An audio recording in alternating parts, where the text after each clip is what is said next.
High above the valleys of Alsace, the Frankenbourg rises from the forest. Today it appears as the ruin of a medieval castle, probably built in the 12th century, watching silently over the surrounding mountains and the old routes below. Yet some places hold more than the history that is immediately visible. Long before these walls were raised, this mountain may already have possessed a significance of its own, one that still lingers here, half hidden beneath the remains of later centuries.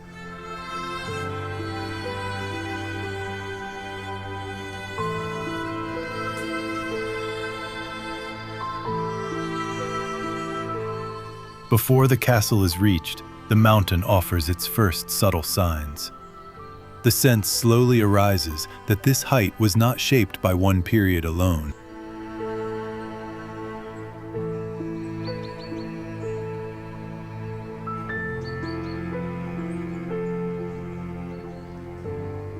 For a moment, the ascent passes between two upright stones. They suggest a threshold. Whether intended or not, it is strongly felt. And beyond them, the ruin appears upon its vast sandstone ridge, a stronghold set so closely into the rock that the mountain itself seems to form part of the structure.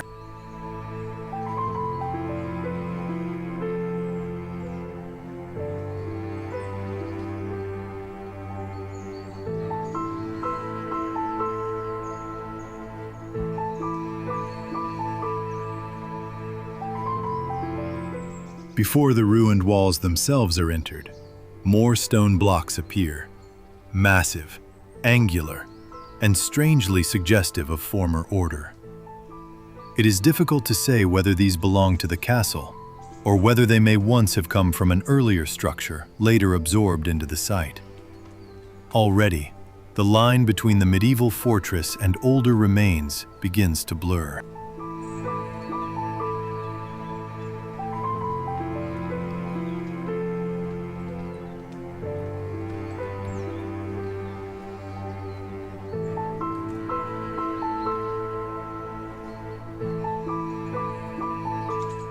Within the courtyard, the known history of the Frankenbourg comes more clearly into view. The visible castle is generally dated to the early 12th century, yet older accounts also linked the site to Merovingian times, and even to Clovis, the Frankish ruler from whom the Merovingian line took shape, who was sometimes said to have built it.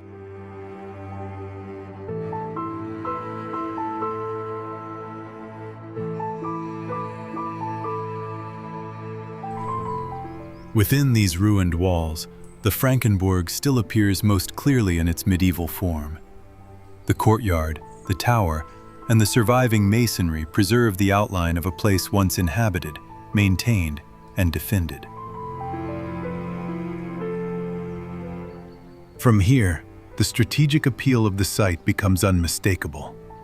The wide view across the valleys below would have made this a powerful place from which to watch the surrounding routes and approaches.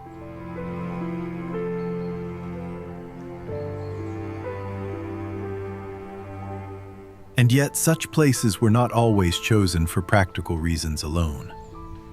Again and again, later powers established themselves on ground that may already have carried an older significance, places not merely occupied, but inherited.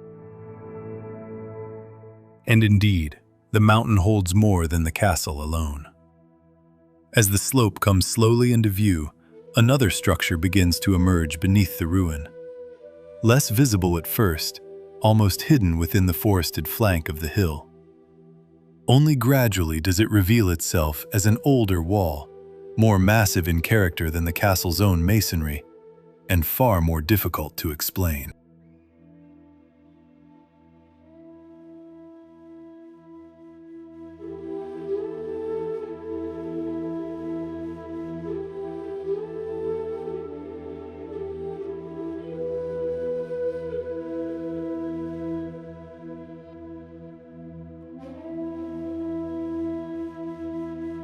They call it the Mur Païen, the Pagan Wall, a name that explains little and perhaps conceals even more.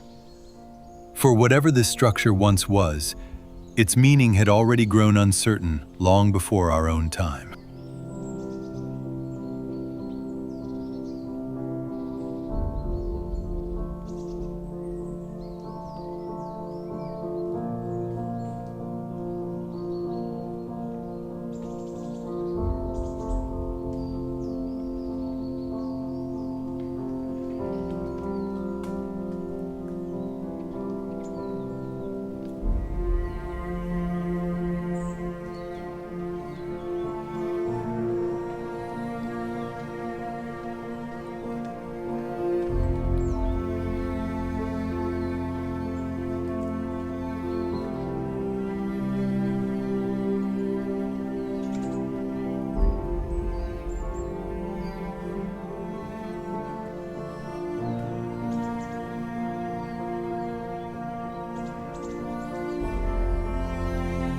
Its construction closely recalls the Pagan Wall of Mont Sainte-Odile, not far from here, where a vast structure of more than 300,000 stones encloses an entire mountain ridge for over 10 kilometers.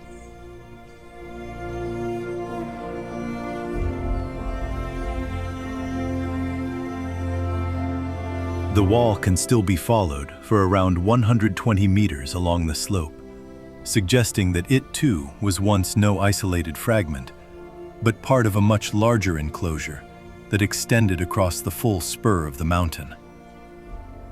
Smaller than the Great Wall at Mont Sainte-Odile, yet still powerful and deeply imposing.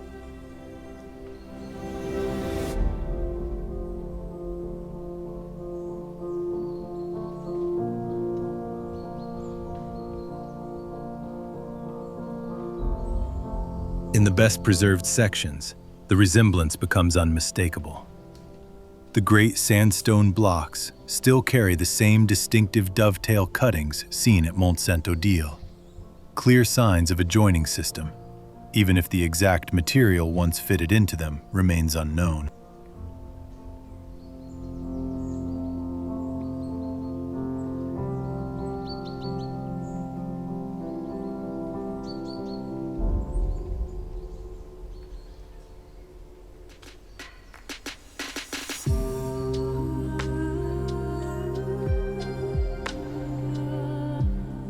Beyond the best preserved stretch, the hillside changes abruptly. What had still appeared as a wall now breaks apart into a vast field of fallen stone. The blocks lie scattered across the slope as if the structure had long since collapsed and spilled downward. In places, the stones even seem to lie higher up the hillside, making the original form of the enclosure harder still to reconstruct.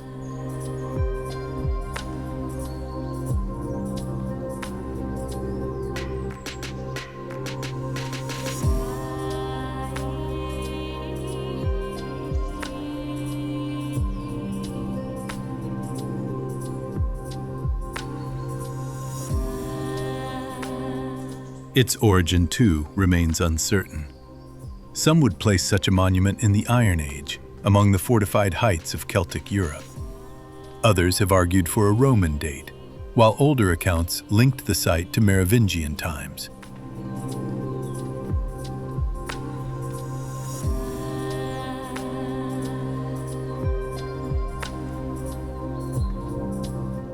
And the mountain itself preserves traces from more than one age. Finds from the wider site point to occupation in the Iron Age, while Roman material has also been discovered here.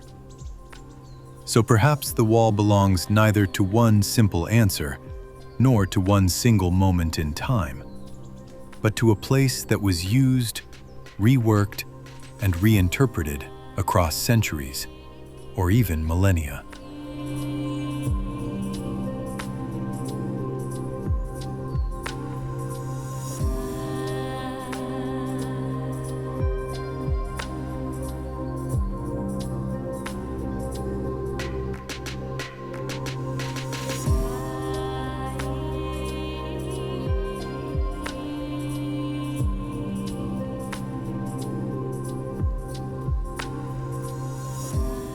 What such an enclosure was meant to contain remains difficult to answer.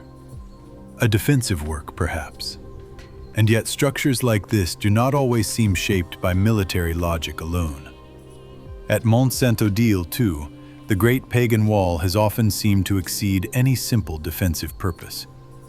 And here as well, one may wonder whether this boundary once marked not only a refuge, but a zone already distinguished in some older way. A precinct of earlier significance, or something whose meaning can no longer be clearly recovered.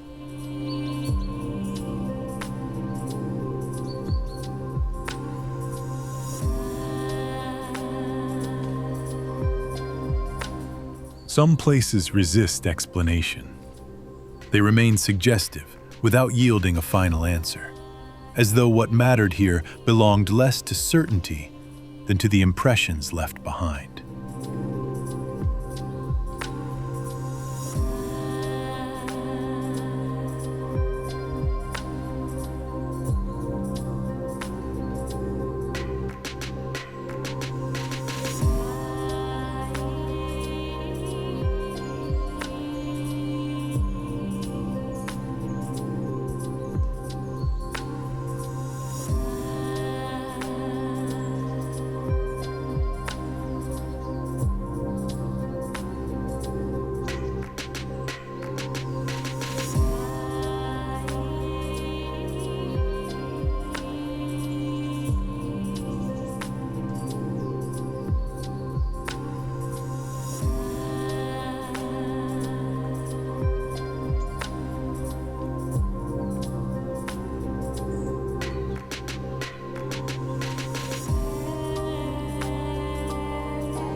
A final path leads toward the northern part of the hill, where the Pagan Wall appears once more, and where another feature of the site comes into view: the cistern.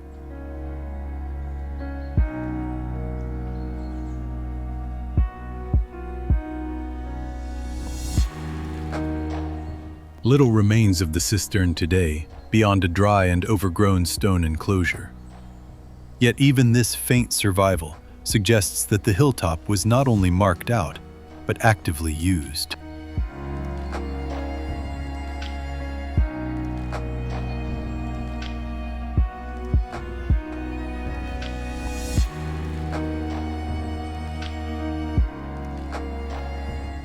And then the wall appears again, quieter now, half lost among the trees. Even in this broken state, it suggests that the enclosure once extended far beyond the better preserved sections. And so the question remains, what was this mountain spur once meant to contain? A refuge, a boundary, a sacred precinct, or something whose meaning has long since passed beyond recovery?